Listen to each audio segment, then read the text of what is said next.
Temperatures continue to be a big story here in the tri-state this New Year's Eve. In the last few days, there has been a social media outrage and a hard push to help our homeless neighbors after a man was found dead and alone at a downtown bus stop. My co-anchor Evan Millward is at a memorial this morning with some of those people who knew him and tried to help him.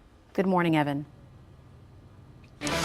Tamika, good morning to you. It seems appropriate that we're seeing some of the lowest temperatures we've seen so far this season today as we have folks out here to remember Ken Martin. We're just yards from where he died, and his death really sparked a lot. I think it touched the basis of humanity in a lot of people. So I want to bring in the folks from Maslow's Army. Sam Landis, the CEO, co-founder. You met Ken Martin the very first time you started your outreach out here, 11 months ago now, on Fountain Square. You are out here in brand new shirts honoring Ken Martin.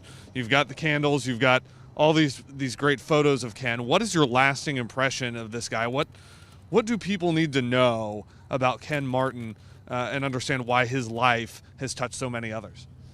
Ken was a very loving, compassionate human being who literally, when you hear the expression, he would give you the shirt off his back. We met Ken Martin here January 22nd of 2017 during our first outreach. He was one of the very first people we served. We gave him a hat, glove, and we gave him a kit full of things, and he refused the hygiene kit, and he says, I have some of that, save this for somebody else. And very quickly we fell in love with Ken, and within 3 weeks Ken started volunteering with Maslow's Army, a homeless person serving other homeless people. And you see a lot of that out here. You know, the public doesn't see it, but people bond out here on the street because they understand what it's like to walk in their shoes. Well, it's super personal for you because you've been here too in temperatures like this on the street. Absolutely. I froze out here. I was out here for a little over 2 decades.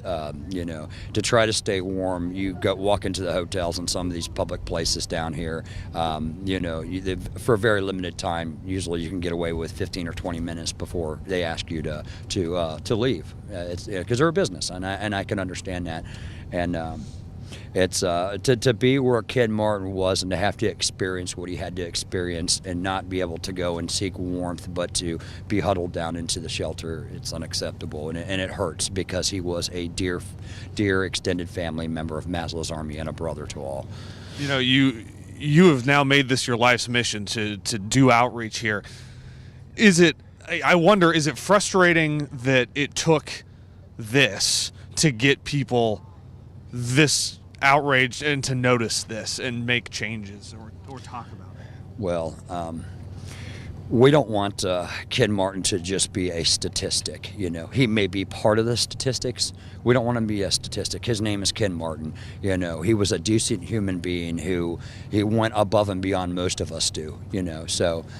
And you're honoring him today, 12:30 out here, candlelight vigil, and the outreach as usual, the 49th week. 49th consecutive week. Maslow's Army honoring a man who died in a way no human being should die.